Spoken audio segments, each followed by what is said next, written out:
Whatever purifies you is the right path. Tell the Rumi I'm tired of being good. It's time to be deliciously free. How I wish I could say that without rushing in to assure you that I promise I'll still be good. The truth is, I worry. Less than I used to, but still, I do. I've probably had every kind of worry you could imagine. There's the kind about things that haven't happened yet, things that didn't but very nearly could have, things that are highly unlikely if not impossible, things that are commonplace. I've worried about the things I want and the things I don't, the purpose and the impermanence of life. Underneath, they all seem to stem from the same big fear that I am not good enough. This worry manifests itself as indecision, overthinking, holding grudges, and comparison. My expectations and criticisms originate there. Peek inside my head in my most afraid moments and you're sure to find a motivational poster gone horribly wrong. We all have the same 24 hours, so what's your excuse? Hustle. No pain, no gain. Stop playing small. Take massive action. Go all in. They're crushing it, why aren't you? The steps to success are quick, easy, and proven. Do whatever it takes. You miss 100% of the shots you don't take. The universe loves speed. Now, I'm seeing it for what it really was, self-medicating. The pressure to always be moving, always be achieving, faster, faster, hurry up and keep up was an addiction. This addiction was a symptom of losing trust in my own worth. I'd wear the way I treated myself like a badge of honor as if it somehow made me more worthwhile. Yet, I criticized myself about it, too. Don't be so rigid. I'd command myself, followed up quickly by, but be more disciplined. I thought for a while that my worries were about control, but now I'm seeing that control was never the problem. I thought maybe it was perfection I sought. That wasn't it, either. This was never really about success or approval, and certainly not improvement. What I've been seeking all along is freedom, and that's what scared me the most. My indecision wasn't about the decision itself, it was about doubting my ability to decide freely. Staying in relationships even though they hurt me wasn't about the love or the loss, it was about doubting my right to choose myself, freely. Underneath every fear, every worry, every grudge and comparison was doubt in who I am, what I'm worth, and what right I had to take up the time and space to figure this out. And now that I see things more clearly, I am clear about what I truly want. I want liberation. I want to free myself from the ghosts of the past and fears of the future.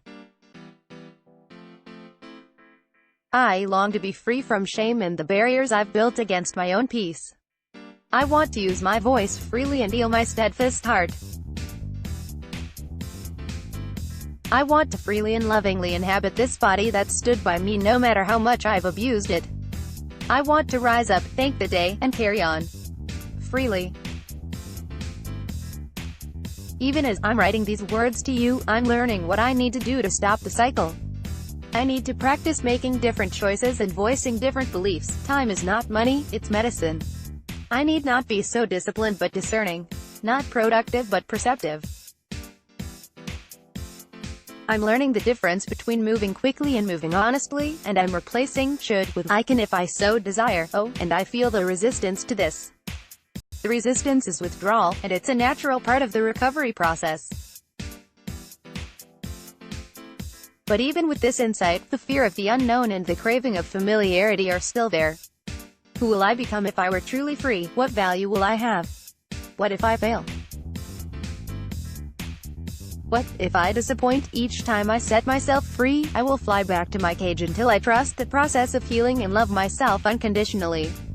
This is the painful part about finding and expressing yourself that no one really talks about. Loving yourself and trusting why and your inherent worth is risky.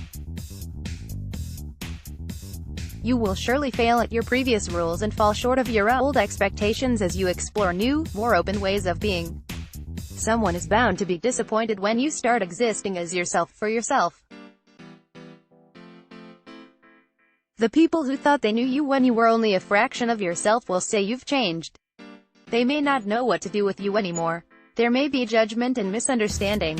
There may be rejection. You may feel lost. You may get less done, things may take longer, your work may be less popular or less profitable.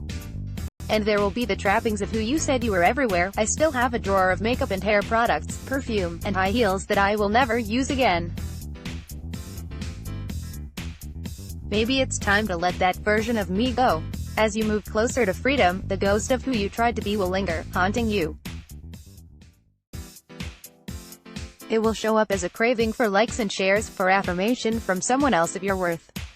Little by little, as you shed the security blankets put down over the years, you will move away from the conditions of your worth.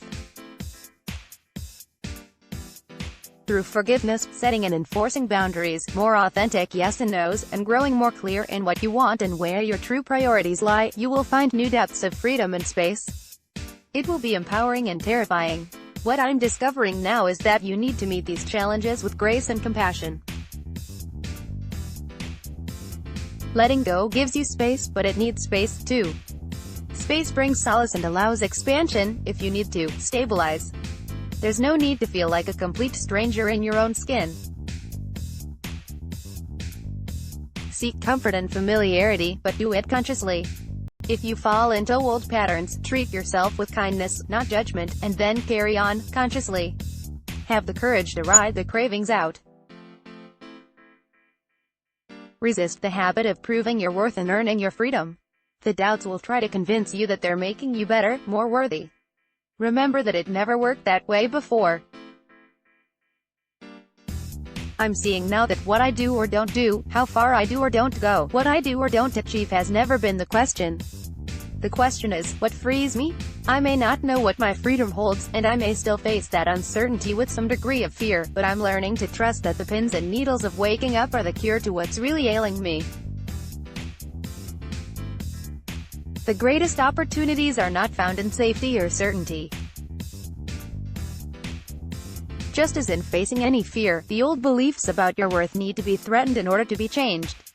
Each time we practice asking ourselves what will set us free, we learn to speak the language of our intuition that much more fluently.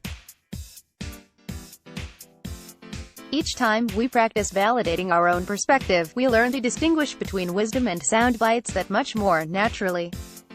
One layer at a time, we will build a foundation of trust in ourselves and our inherent worth, and I have to believe that this will set us free. About Leslie Ralph. Leslie is a writer and artist who hopes to leave the world a little brighter than she found it. Her people are soul searchers, deep feelers, and big-hearted dreamers that crave inner peace and inner truth. Download her free ritual for receiving to bring true healing, inner peace, and